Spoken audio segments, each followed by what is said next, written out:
बारामतीत अखेर 9 दिवसांच्या बेमुदत उपोषणानंतर आमदार अर्जुन खोतकर यांच्यावर ॲट्रॉसिटी अंतर्गत गुन्हा दाखल। खाटीक समाजाच्या बाबत आमदार अर्जुन खोतकर यांनी जालना जिल्ह्यात जातीय व अवमानकारक वक्तव्य केलं होतं। यामुळे खाटीक समाजाच्या भावना तीव्र झाल्या होत्या। यामुळे बारामती येथे प्रशासकीय भवनासमोर करण इंगोले यांनी बेमुदत उपोषण सुरू केलं होतं।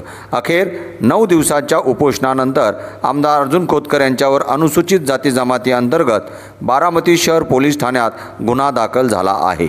याबाबत कायदेशीर सल्लागार म्हणून ॲडव्होकेट ओंकार इंगोले, ॲडव्होकेट मेघराज नालंदे यांनी बाजू मांडली।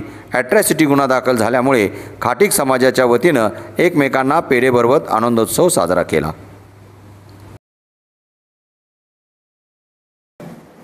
ज्या प्रकारे आपण सगळ्यांनी बघितलं, अर्जुन खोतकर यांनी 1 तारखेला खाटीक समाजाच्या विरोधात किंवा त्यांच्याबद्दल आक्षेपार्ह विधान केलं। त्याचनुसार खाटीक समाज पूर्ण महाराष्ट्रभर नाराजीच्या स्वरूपात रस्त्यावर उतरला। आम्ही एकूण 36 तालुक्यांमध्ये अर्जुन खोतकरवर गुन्हा दाखल व्हावा यासाठीचे निवेदन सरकारला दिले, पण त्यांच्यावर कारवाई झाली नाही। त्या अनुषंगाने आम्ही 15 तारखेला उपोषणाला बसलो असताना आम्हाला सर्व आंबेडकरी चळवळीतल्या नेत्यांनी, मराठा समाजातल्या नेत्यांनी व सर्व समाजाच्या माणसांनी किंवा संघटनांनी आम्हाला पाठिंबा दिला।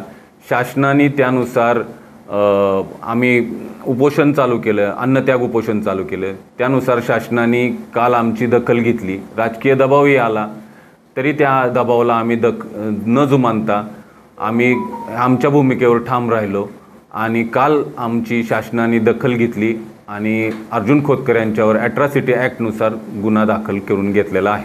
कोणाचा दबाव होता?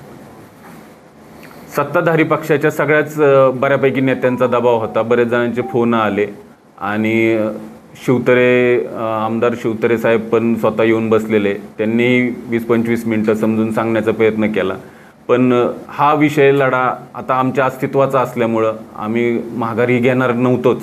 गुन्हा दाखल होईपर्यंत आम्ही उपोषणाला बसणारच होतो।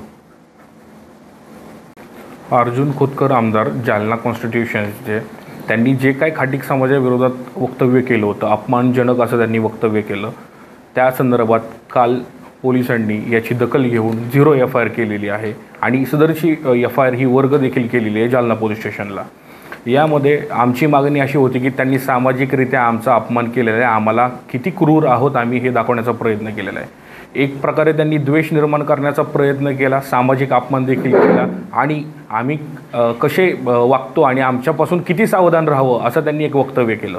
सदर व्यक्ती राजकीय नेत्याने करणं, एका लोकप्रतिनिधींनी करणं हे म्हणजे थोडंसं लोकांचं प्रतिनिधित्व त्यांना कळलेलं नसावं।